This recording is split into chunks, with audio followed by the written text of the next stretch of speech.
Hello दोस्तों, मैं अरुण कुमार अपने यूट्यूब चैनल ए के एसोसिएट्स में आपका स्वागत करता हूं। आशा करता हूं कि आप सभी स्वस्थ होंगे और मज़े में होंगे। हेलो दोस्तों आज का विषय जो है कंपोजिशन स्कीम के बारे में है। जो लोग रेगुलर स्कीम में हैं और कंपोजिशन स्कीम में आना चाह रहे हैं, ये उन लोगों के लिए वीडियो है। और सेकंड उन लोगों के लिए भी है जो कंपोजिशन स्कीम के बारे में जानना चाहते हैं कि स्कीम के क्या क्या कंप्लाइंसेज हैं और सारी बातें। तो अभी हम लोग जीएसटी के होम पेज पर आते हैं। इसमें आप देख रहे हैं कि एक मैसेज हाईलाइट हो रहा है। देखिए इसको स्टार्टिंग से भी पढ़ेंगे, इसमें क्या लिखा हुआ है, एक बार इसको रिपीट हो जाने देते हैं।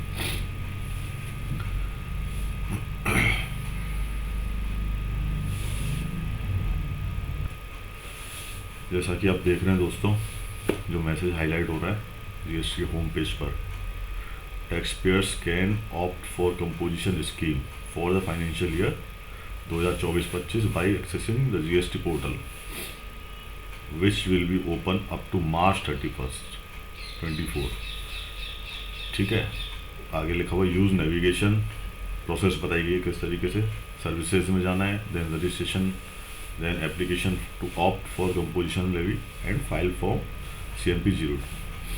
देखिए दोस्तों, कुछ लोग रेगुलर स्कीम में चल रहे हैं और वो कंपोजिशन में आना चाहते हैं, तो उनके पास एक चांस होता है कि वो नेक्स्ट जो भी फाइनेंशियल ईयर है उसको स्टार्टिंग से पहले, जैसे कि अभी 2023-24 अभी फिनिश होने वाला है, कंप्लीट होने वाला है, तो अभी नेक्स्ट जो फाइनेंशियल ईयर है अपने 2024-25 स्टार्ट होगा 1 अप्रैल से। तो जो लोग रेगुलर से कंपोजिशन में जाना चाहते हैं, उन लोगों के पास एक चांस होता है कि वो फाइनेंशियल ईयर के एंड में एक फॉर्म फिल करें और कंपोजिशन स्कीम में आ जाए। और जो लोग इस कंपोजिशन स्कीम में और रेगुलर में आना चाहते हैं वो पूरे साल में कभी भी आ सकते हैं। तो ये जो है वीडियो उन लोगों के लिए जो रेगुलर से कंपोजिशन में आना चाहते हैं, उन लोगों के लिए क्या प्रोसेस है, किस तरीके से उनको कंप्लाइंसेस पूरी करनी पड़ेंगी, बाकी सारी चीज़ें हैं, उसको मैं डिटेल में आपको समझाता हूँ। देखिए दोस्तों, conditions for opting composition scheme from regular scheme under GST. ठीक है, इसमें एक टॉपिक वाइज मैंने पॉइंट बनाए हुए हैं, एक एक पॉइंट करके आप लोग समझेंगे। फर्स्ट पॉइंट है tax payers can opt for composition scheme for the financial year 2024-25 by accessing the GST portal which will be open up to March 31st 24। देखिए दोस्तों, अगर आप रेगुलर से कंपोजिशन में आना चाहते हैं तो आपके पास जो फॉर्म फिल करने का मौका है, कंपोजिशन में आने का मौका है, वो 31 मार्च तक है। उसके बाद आप नहीं आ सकते हैं, तो उससे पहले आप लोगों को ये कंप्लीट कर लेना है। सेकंड पॉइंट आता है कि इसको किस तरीके से हम लोग कंपोजिशन में आ सकते हैं। यूज़ नेविगेशन, सर्विसेज में आपको जाना है टैब में, उसके बाद सर्विसेज के टैब में रजिस्ट्रेशन का टैब ओपन होगा। रजिस्ट्रेशन के टैब के अंदर application to opt for composition levy and file form CMP 02। देखिए दोस्तों, जब हम लोग कंपोजिशन में आना चाहते हैं रेगुलर स्कीम से, तो हमें एक फॉर्म फाइल करना पड़ता है CMP 02। उसके बाद आप रेगुलर स्कीम से ऑप्ट आउट होकर कंपोजिशन स्कीम में ऑप्ट इन हो जाते हैं। और इसके अलावा आप रेगुलर स्कीम में, क्योंकि ऑलरेडी ये रजिस्टर्ड है टैक्स पेयर, तो आप अपनी ID लॉगिन करके भी उसमें रजिस्ट्रेशन में जब जाएंगे तो वहाँ आपके पास एक ऑप्शन आएगा ऑप्ट इन कंपोजिशन स्कीम, और ऑप्ट आउट भी आता है, तो वो उसमें आप ऑप्ट इन में जाएंगे और फॉर्म को फिल करेंगे, तो वो नेक्स्ट आपका जो फाइनेंशियल ईयर है उसमें आप कंपोजिशन स्कीम में आ जाएंगे। थर्ड पॉइंट पे आते हैं, you can not opt for the composition scheme if you make. इसकी भी कुछ कंडीशंस है कि आप कंपोजिशन स्कीम में नहीं आ सकते हैं, कुछ शर्तें हैं। पहली, any supply of goods which are not liable to be tax under GST act 2017। इसमें जो है जो टैक्स के लाइबल नहीं है, यानी कि टैक्स फ्री कह सकते हैं, तो आप कंपोजिशन स्कीम में नहीं आ सकते उस आइटम्स के लिए। सेकंड है interstate outward supplies of goods. अगर आप अदर स्टेट सेल कर रहे हैं, अपने स्टेट के अलावा दूसरे स्टेट में माल बेच रहे हैं, तो भी आप कंपोजिशन स्कीम में नहीं आ सकते हैं।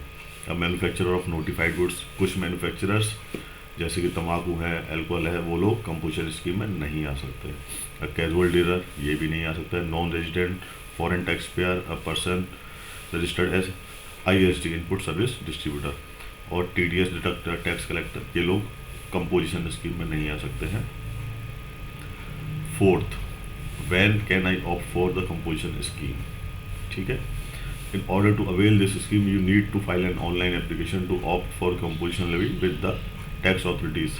Taxpayer who can opt for the scheme can be categorized as below. First में आते हैं, new tax payer any person who becomes liable to register under GST Act after the appointed day needs to file his option to pay compulsion amount in the applicant for new registration in form GST registration 1। देखिए दोस्तों, अगर आप लोग नया GST number ले रहे हैं और स्टार्टिंग में आपने उसमें रेगुलर की जगह कंपोजिशन को सिलेक्ट कर रखा है तो कोई आपको बाकी की चीज़ें करने की ज़रूरत नहीं है। आपका जो नंबर स्टार्ट हो जाएगा, रिटर्न भरना चालू करेंगे, कंप्लाइंसेस होंगी, वो कंपोजिशन स्कीम के तहत ही होंगी। सेकंड, आपके पास जो पॉइंट है इसमें यह बताया गया कि जो लोग रेगुलर स्कीम में आ गए थे और अब कंपोजिशन में आना चाहते हैं, जिसके ऊपर पूरी की पूरी वीडियो बनाई गई है और जीएसटी पोर्टल पे होम पेज पे जो हाईलाइट हो रहा था 31 मार्च से पहले जो आपको कंप्लीट करना है रेगुलर से कंपोजिशन में आने के लिए, उन लोगों को CMP 02 फॉर्म फाइल करना पड़ता है। ये ध्यान रखना दोस्तों, 31 मार्च से पहले आपको ये फॉर्म फिल कर देना है, उसके बाद आप कंपोजिशन स्कीम में नहीं आ सकते हैं। Next point 5th, what are the returns to be filed by a composition dealer. देखिए दोस्तों, जब आप सपोज आप रेगुलर स्कीम में और कंपोजिशन स्कीम आ जाते हैं तो अप्रैल से आपकी जो है कंप्लाइंसेस वो कंपोजिशन स्कीम के हिसाब से अप्लाई हो जाएंगी। कंपोजिशन में आने के बाद आपको ध्यान रखना है कि अप्रैल, मई और जून, इन तीनों महीने में जो भी आपने सेल किया या जो भी RCM के थ्रू टैक्स बनाया आपके ऊपर, वो आप 4th मंथ में इसको पे करेंगे फॉर्म CMP 08 में। इसकी ड्यू डेट 18 तारीख होती है। जैसे कि अप्रैल, मई और जून के बाद आप 18 जुलाई तक इस फॉर्म को फाइल करेंगे। 1 जुलाई से ये स्टार्ट हो जाता है, 18 दिन का टाइम रहता है ड्यू डेट। उसके बाद लेट फीस, पेनल्टीज या ब्याज लगना चालू हो जाता है। इसमें क्या टैक्स रेट है और बाकी जो चीज़ें वो नेक्स्ट पॉइंट में आ जाएंगे अभी। उसके अलावा ये साल में 4 फॉर्म तो आपको फाइल करने हैं, टैक्स जमा कराना है, और जब साल कम पूरा हो जाता है, पूरा फाइनेंशियल ईयर कंप्लीट हो जाता है, तो आपको एक एनुअल रिटर्न फाइल करनी पड़ती है, जिसको हम GSTR 4 कहते हैं। नेक्स्ट पॉइंट जो है 6, after opting composition scheme it is mandatory to file stock intimation. देखिए दोस्तों, जब आप रेगुलर स्कीम में होते हैं तो आपके पास ITC बैलेंस होता है जो आप परचेज करते हैं। तो कंपोजिशन स्कीम में आने के बाद आपको एक ITC 03 फॉर्म फाइल करना पड़ता है, जिसमें आपके पास जितना भी स्टॉक है उसका ब्यौरा देना पड़ता है और उस ITC को रिवर्सल करना पड़ता है, क्योंकि कंपोजिशन स्कीम में इनपुट का कोई बेनिफिट नहीं मिलता है। ओवरऑल जो भी सेल है उसके ऊपर टैक्स जमा करना पड़ता है हम लोगों को। तो ये मैंडेटरी है कि आपको जब आप कंपोजिशन स्कीम में आप आ जाएंगे तो 30 दिन के अंदर आपको ITC 03 फॉर्म फाइल करके सबमिट करना पड़ेगा। नेक्स्ट जो पॉइंट है 7, turnover limit for composition scheme. देखिए कंपोजिशन स्कीम में आने के लिए क्या लिमिट्स हैं। A tax payer whose turnover is below ₹1.5 crore can opt for composition scheme. देखिए जो टैक्स पेयर है नॉर्मल, जैसे कि हम लोग गुड्स के ऊपर बात करते हैं, जो लोग गुड्स का मैन्युफैक्चरर है, ट्रेडर है, तो वो 1.5 करोड़ तक अगर उनका सालाना टर्नओवर है तो वो कंपोजिशन स्कीम में आ सकते हैं। सेकंड, अगर वो सर्विस प्रोवाइडर है तो 50 लाख रुपए तक के टर्नओवर पर वो कंपोजिशन स्कीम ऑप्ट इन कर सकते हैं। नेक्स्ट पॉइंट में अगर देखते हैं, how should composition dealer raise bill. देखिए जब आप रेगुलर स्कीम में थे तो आप टैक्स इनवॉइस जारी करते थे, उसके ऊपर टैक्स लगाते थे, जो भी सेल है अपनी टैक्सेबल वैल्यू के बाद CGST इतना %, SGST इतना, अगर IGST है तो वो टोटल। इसमें आपको टैक्स इनवॉइस नहीं बनाना है, बिल ऑफ सप्लाई मेंशन करके चलना है, और टोटल जो भी सेल है उसके ऊपर 1% का, जनरली जो हम लोग ट्रेडर जो लोग यूज़ करते हैं 1% का टैक्स एप्लीकेबल होता है, वो लगा के और दे देना है। लेकिन टैक्स का कहीं भी इंफॉर्मेशन नहीं देनी है आपको कि इस तरह टैक्स है, ये इंक्लूडिंग माना जाता है वो सेल्स में। देखिए दोस्तों 9th में जो कंपोजिशन स्कीम में एप्लीकेबल GST रेट्स है, अगर मैन्युफैक्चरर एंड ट्रेडर्स गुड्स का तो 1% का, जैसे मैं आपको बता रहा था, मोस्टली यही यूज़ होता है, कंपोजिशन स्कीम आने वाले लोग यही होते हैं ज़्यादातर। तो ½ % CGST का, ½% SGST का, तो टोटल आपको जो भी सेल की है 1% का टैक्स उसके ऊपर जमा कराना है। जैसे अप्रैल में आपने 10,000 रुपये की सेल की, और मई में आपने 20,000 की सेल की, और जून में आपने फिर 30,000 की सेल की, तो ओवरऑल जो है 60,000 रुपये का आपको जुलाई में जाके 1% का टैक्स जमा करा देना है। ½ % CGST, ½% SGST। Second, restaurant and not serving alcohol, ये रेस्टोरेंट की कंडीशंस में है, और आगे लिखा हुआ नॉट सर्विंग एल्कोहल। एल्कोहल मैंने आपको ऊपर बता दिया था, एल्कोहल इसके अंदर कंपोजिशन स्कीम में नहीं आते हैं।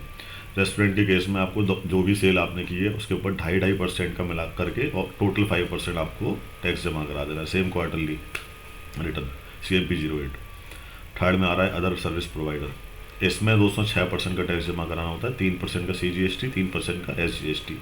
कंपोजिशन स्कीम में आप देखेंगे कि आईजीएसटी हेड नहीं आएगा, क्योंकि इसकी कंडीशंस होती है कंपोजिशन स्कीम आप इंट्रास्टेट सेल करेंगे, इंटरस्टेट सेल नहीं करेंगे, किसी भी दूसरे राज्य में आप माल नहीं भेज सकते, ये कंपोजिशन स्कीम की शर्त होती है। 10th, what are the disadvantage of composition scheme की क्या कमियां हैं? No ITC available to composition scheme. देखिए, रेगुलर स्कीम में जो आप परचेज करते हैं उसका इनपुट टैक्स क्लेम करते हैं, और सेल में जो टैक्स की लायबिलिटी बनती है उससे उसको ऑफसेट करते हैं, बाकी का टैक्स आप कैश से जमा करा देते हैं। कंपोजिशन स्कीम में आपको इसका बेनिफिट नहीं मिलता है, परचेज के किसी भी इनपुट टैक्स को आप क्लेम नहीं करेंगे, टोटल ओवरऑल जो भी सेल है उसके ऊपर आप टैक्स जमा कराएंगे। Second, a limited territory of business, the dealer is barred from carrying out inter state transaction. जैसा कि मैंने अभी आपको बताया, कंपोजिशन स्कीम में सेकंड जो कमी है, आप दूसरे स्टेट में माल नहीं बेच सकते हैं, केवल अपने स्टेट के अंदर ही माल बेचेंगे। तो दोस्तों, इन 10 पॉइंट से मैंने आपको कंपोजिशन स्कीम के बारे में शॉर्ट में बता दिया है। मोस्टली इसके अंदर यही सारी चीज़ें हैं, फिर भी एक समराइज में कर देता हूँ। देखिए, जो लोग रेगुलर स्कीम में हैं और कंपोजिशन में आना चाहते हैं, वो 31 मार्च से पहले पहले CNP 02 फॉर्म फाइल करके कंपोजिशन स्कीम में आ सकते हैं। जैसे ही वो कंपोजिशन स्कीम आ जाते हैं, 30 दिन के अंदर उनको अपने स्टॉक का डिटेल उसमें ITC फॉर्म में देना पड़ता है, जैसा कि मैंने ऊपर आपको बता दिया है। उसके बाद आप अप्रैल से अपनी जो भी कंप्लाइंसेस है नॉर्मल, जो हर कंपोजिशन डीलर के लिए होती है, वो आपके ऊपर अप्लाई होती है। हर क्वार्टर एंड में आपको CNP 08 फाइल करना है। सिंपल फॉर्म होता है दोस्तों, उसमें आपको taxable sales, tax free sale जो भी है वो बतानी है, उसके ऊपर टैक्स जमा कराना होता है। इस तरीके से एक साल में 4 क्वार्टर करके आपको 4 ये CNP 08 फाइल करनी पड़ती हैं। उसके बाद हर साल के एंड में जो पूरे साल में जो भी आपने सेल किया और परचेज़ का जो ब्यौरा है, वो आपको एनुअल रिटर्न GSTR 4 में देनी पड़ती है। GSTR 4 एनुअल रिटर्न हर साल के एंड में नेक्स्ट 30 दिनों में फाइल करनी पड़ती है। जनरली दोस्तों, एनुअल रिटर्न जो GSTR 4 है उसकी ड्यू डेट 30 अप्रैल रही है अभी तक। आगे कुछ चेंजेस होते भी रहते हैं, लेकिन अभी अपन लोग ये मान के चलें कि जब भी फाइनेंशियल ईयर कंप्लीट होगा, जैसे अभी जो लोग कंपोजिशन स्कीम में है, तो मार्च में जो उनका साल खत्म हो जाएगा अपना ये 2023-24, तो एनुअल रिटर्न जो GSTR 4 है उसकी ड्यू डेट रहेगी 30 अप्रैल। आशा करता हूँ आपको ये सारी चीज़ें समझ में आ गई होंगी। Thank you.